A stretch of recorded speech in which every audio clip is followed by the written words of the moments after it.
Hello, my name's Madison, and I'm showing you the process of this mural that I painted. It's a fish mural with coral, and it's going to be seated behind some saltwater tanks. The first thing that I did for this was I painted the background blue, since there was so much blue in the painting itself. And then I took a projector and projected my digital drawing up on the screen, or on the wall, and traced the outlines.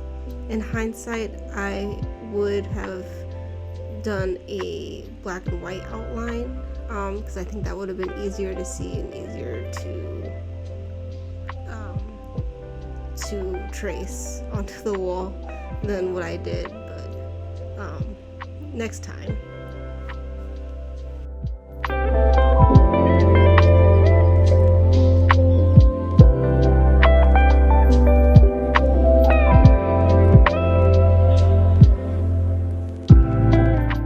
So some important information about this piece.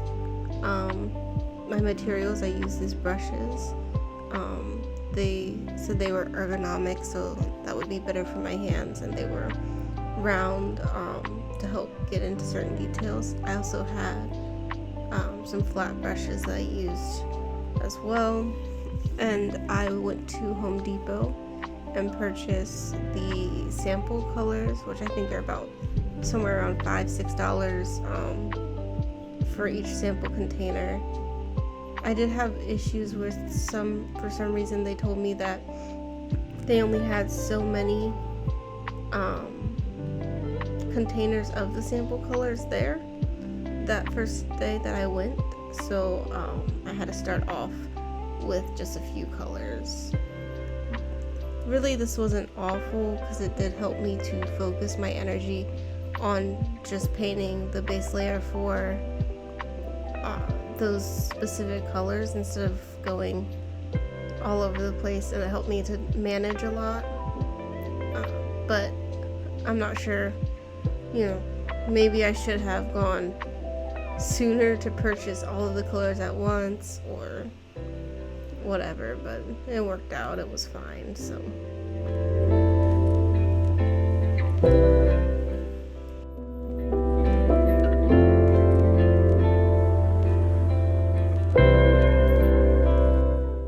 this mural is a commissioned mural that I did.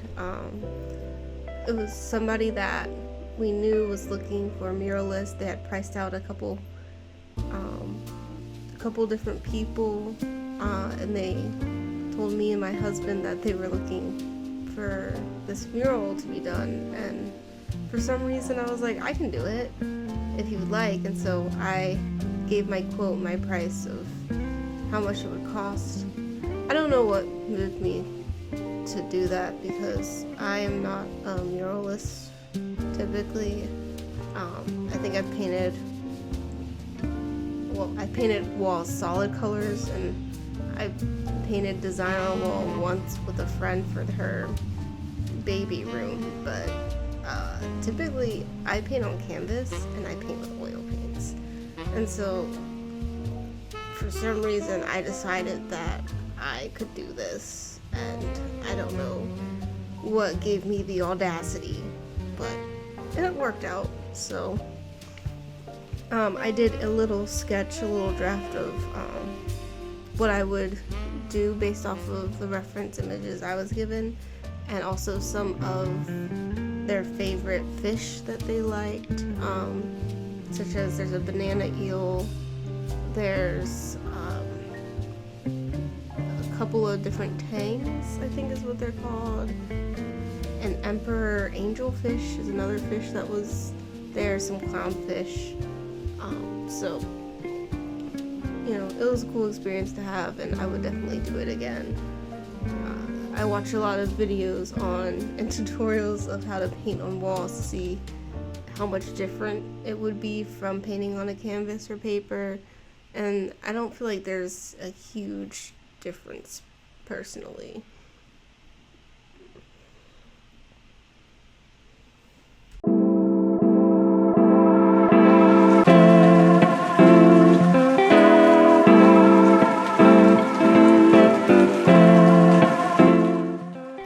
I did switch up my brushes a lot depending on the coral that I was painting. I found that the very first one I used a lot of the round brush. It made those lines much more crisp and neater for all the little round details that were in it. Whereas the one above it, I moved to the square brush because it was much more square in shape, and I think a lot of the rock I also went in with the square brush. It covers more ground and just kind of works with the shape a lot better than the round brush did. So for coverage, definitely a flat brush. I don't know why I keep saying square, it's a flat brush.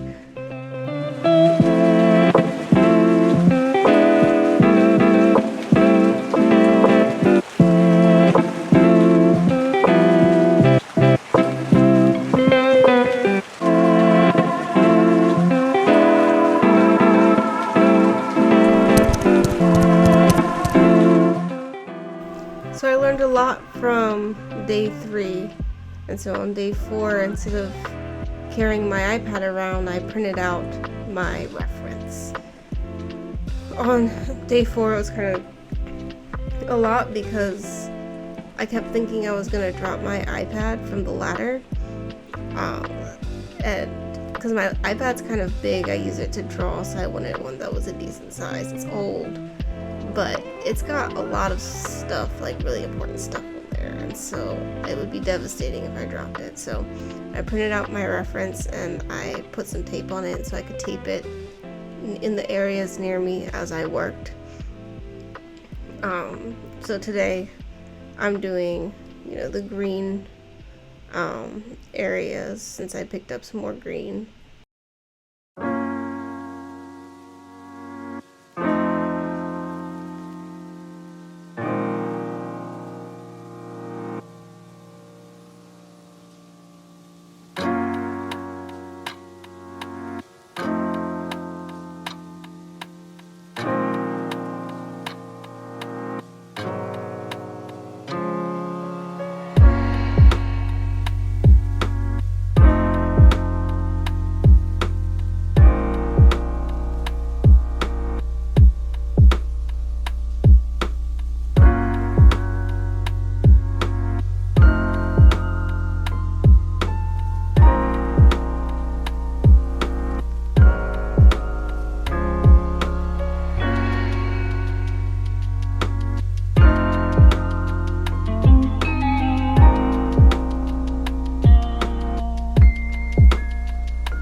For this piece, getting the sizing on the wall was really important because there are fish tanks that are going to be going in front of it, and so I had to make sure the height was high enough that the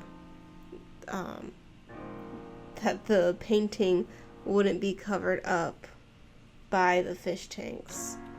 So that was super important to get right. I also trying to transfer what I did digitally into paint. At times I had doubts, such as like when I put this blue color on here, I wasn't sure if the way that I was using it was going to translate right, since I'm using it kind of like a shadow color, but in the end it did turn out well. I'm glad that I started with a few coral first before I jumped into the fish to help me get a little bit more comfortable using the paint. But painting the fish really was the fun part. They each have their own patterns and designs and a lot more detail than I would have thought previously. And so going over them and making sure that I get all of their different unique patterns and designs for each fish was really important to make them look the best that they could.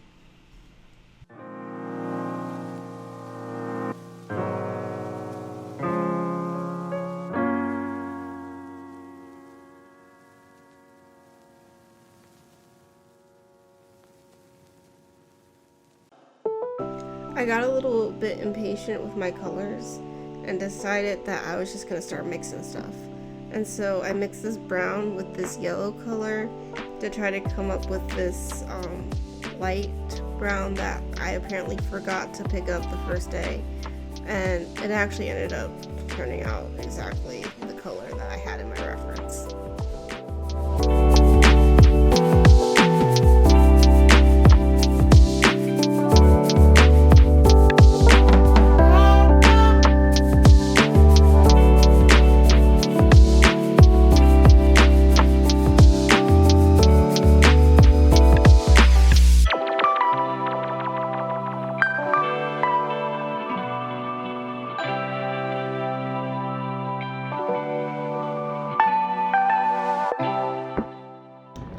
So all of the yellow things I think need to have a second coat because you can kind of see right through them.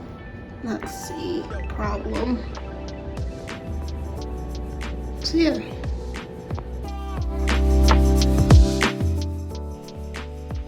So I noticed the problem and then I decided to ignore the problem because that's who I am, I guess.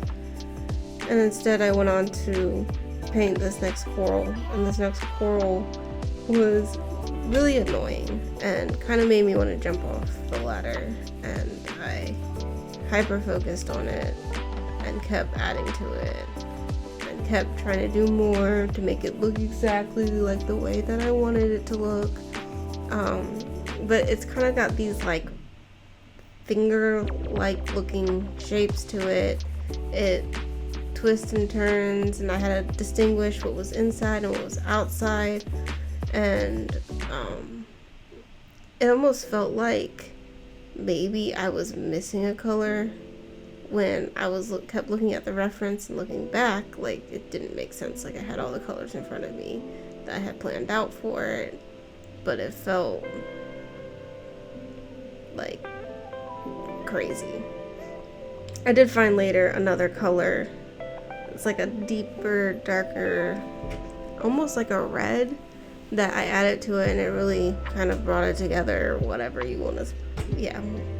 But, you know, I did what I could in the moment, and I fixed it later, so, you know, we're all good.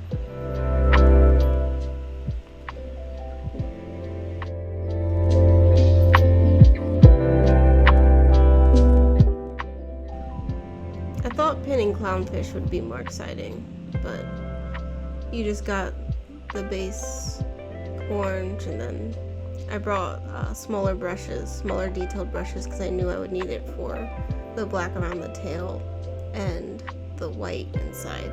Fun fact, I did not purchase white. I purchased a very, very light blue, and so all of the white that you see in this mural is not actually white, and I lied to you.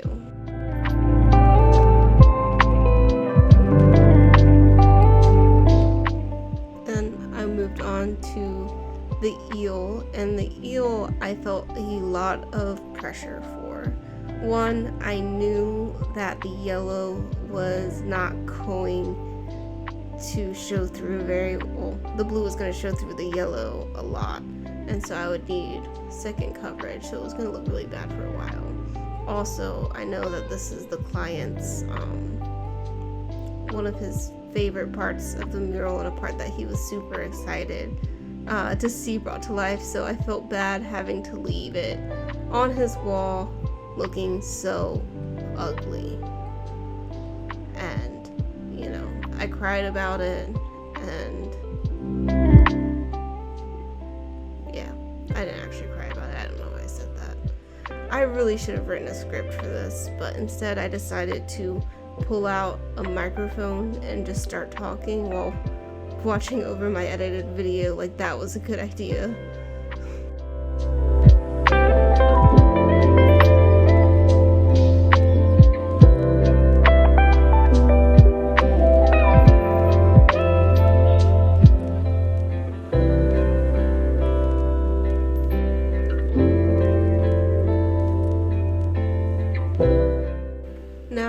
the fun part. Now, these mushroom looking coral things, I don't actually know what they're called,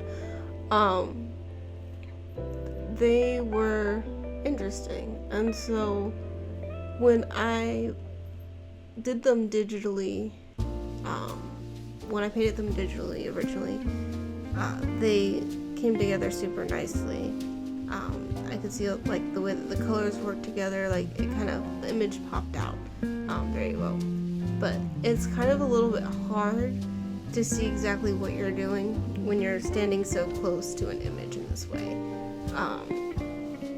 A lot of times when you paint oil, they say, make sure that you back up, use a longer brush, things like that, so that you can see the details. I don't have a longer brush for the small murals, so I kept having to try to trust that I knew what I was doing, and then I would take a break and like step back, because it all kind of meshed and melded together from the distance that I was standing at. I just saw a bunch of orange blobs, and I was really worried that it was going to turn out to be a bunch of orange blobs that nobody wanted or liked. So that was, on my mind this whole time. It didn't end up turning out that way, and it did end up looking exactly how I wanted it to look. But when you get up close, it's hard to see things for what they really are, and so you do need to take that step back and look at it and look at the values, because really when you paint, you're checking values, you're not really painting the object. So like if you were to paint a boot, you don't go, I'm painting a boot. You look at the shapes, the shape of the boot that you're painting. I don't know why I would boot. I don't paint boots. But that's what popped in my head, so that's what I said, I guess. This is actually one of my favorite parts of the painting. Like for me, these mushroom type looking coral. If anyone knows what the name of them are, or I guess I could look it up myself, like, let me know, because I'd be interested. But I think that the way that they come together, it really brought out a lot in the mural, a lot of interest, and I think they ended up looking super nice, and there's something very pleasing about the shape of them. So yeah.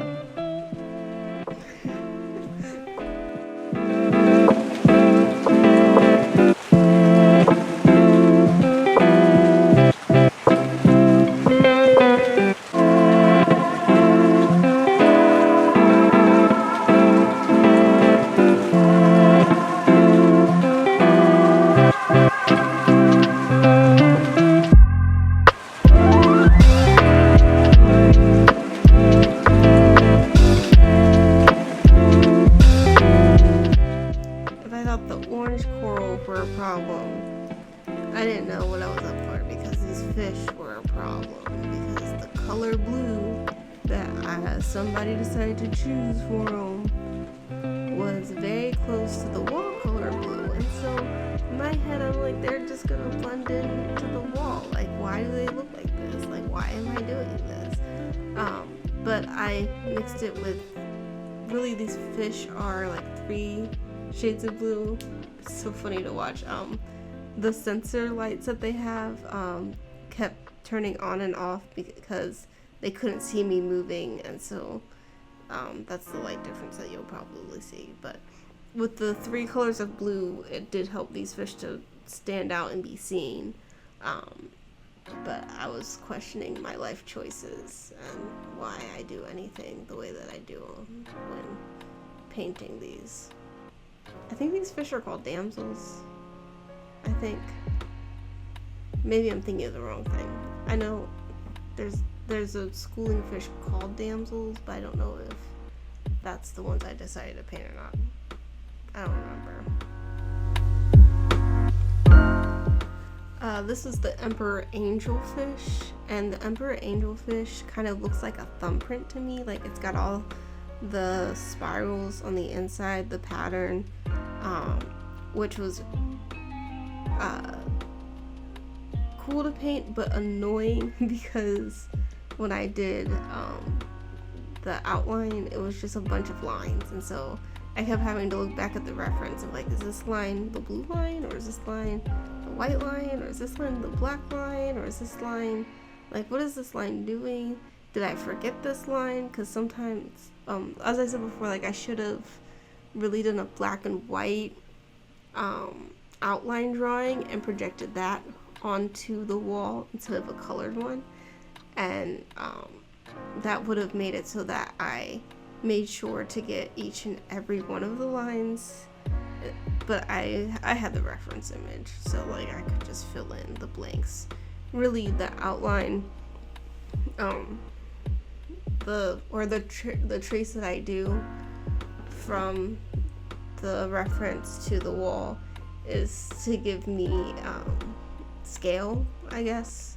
So as long as I know like what size and genuinely where things are supposed to be, I'll be okay.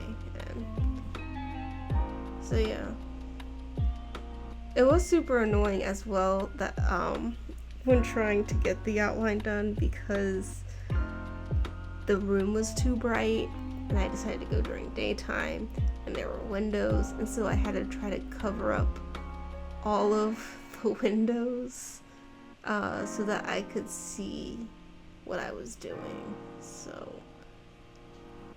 yeah, that was fun or something.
Work on that.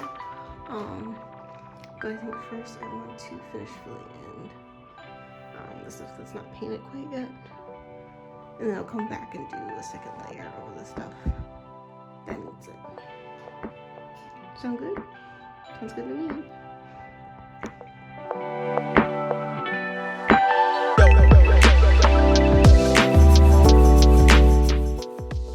So my plan was to really just work in this area and get the color fill in.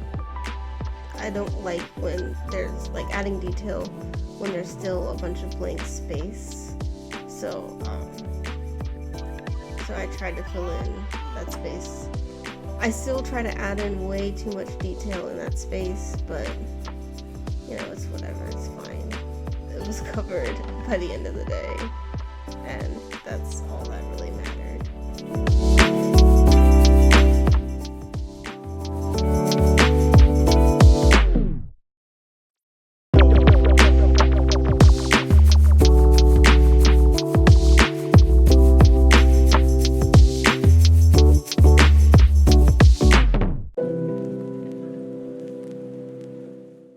I really ended up not liking painting the coral at the bottom, the yellow one, because it was wedged in a weird space. I think I put it there because that space just needed something and it was just empty.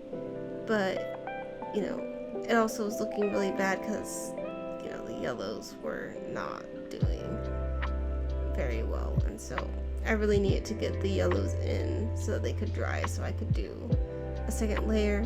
And of course, after I paint all of it, that's when I find out that there's a trick to making sure that your yellows come through. But I found out after I painted this mural, so that's great for me.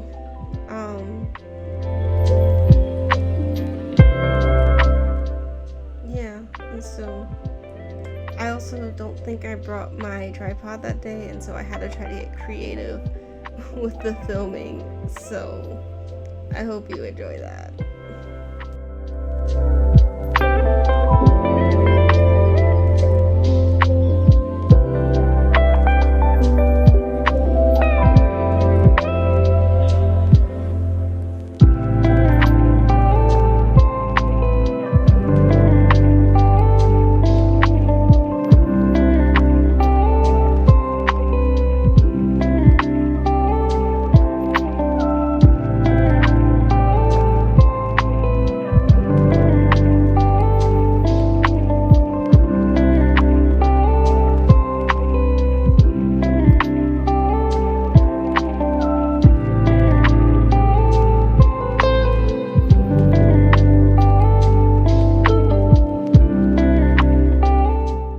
This bottom clownfish hiding in the anemone was the bane of my existence because it's almost like his little head was like hidden by the is it a tentacle? What is it? What do the anemones have? It was hidden by the anemone. And so he kept looking strange to me because he needed his face covered, and so I had to go in and start painting the anemone because I just could not look at this little guy and his partially drawn self. It wasn't making sense in my head and I didn't like it, so I had to fix that.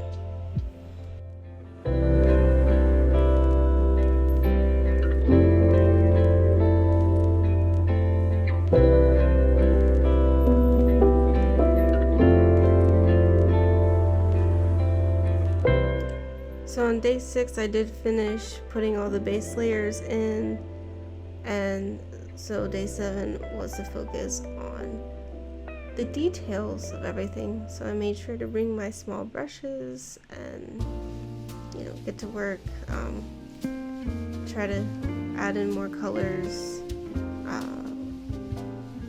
whereas so I could have added in all these multiple colors into the anemone the day before, but I figured it was better to do like the red as the base color and then paint over top of that.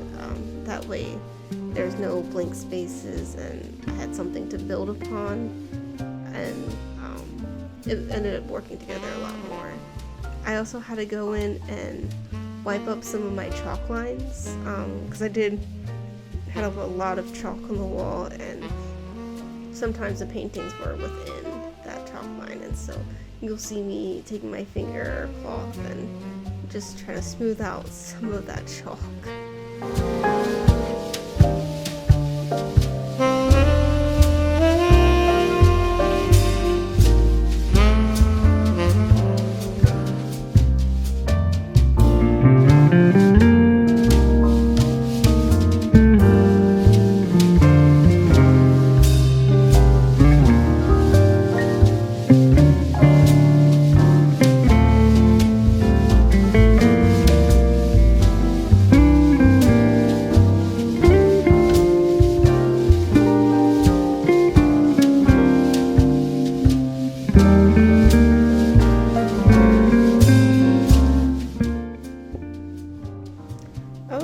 Not very confident about the placement of these dots until eventually it did start coming together, but at first I was like, does it just look like I'm randomly putting dots on this thing, and is it gonna look bad like if I don't do it right? But it all came together and he looks fine, so I don't know what I was in my head about.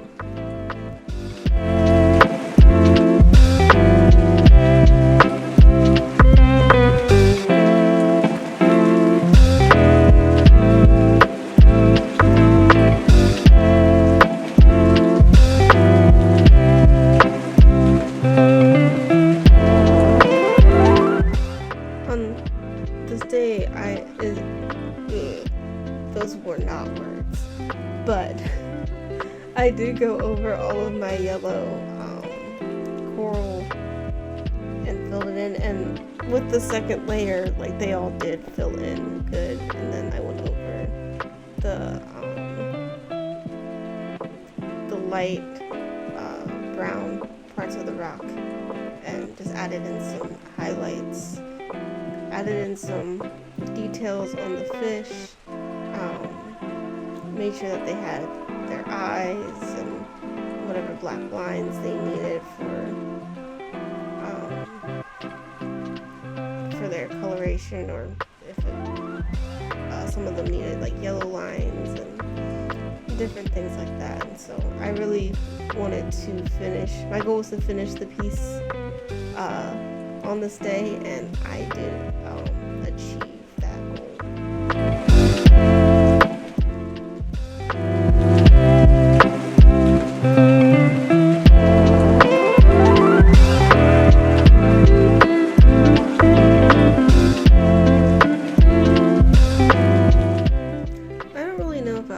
People, but I don't feel too stressed about having to go back in and repaint areas. It's really not that big a deal. And so when I put in more of the yellow for the yellow coral in the background, I did cover up some of this coral, this odd looking coral in front of it, and so I did have to go back, repaint some lines, add in some more details, but I don't feel like it was that big a deal.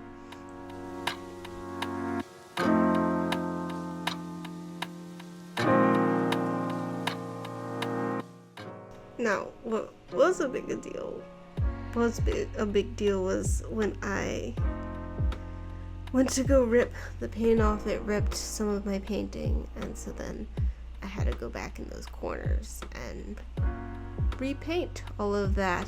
So yeah, but I ended up getting it completed, and it's done now, and my customers are very happy with it, and so I'm happy with it. Thank you for watching. Don't forget to like, subscribe, follow, whatever else it is that they tell you to do on YouTube. Yeah. Bye.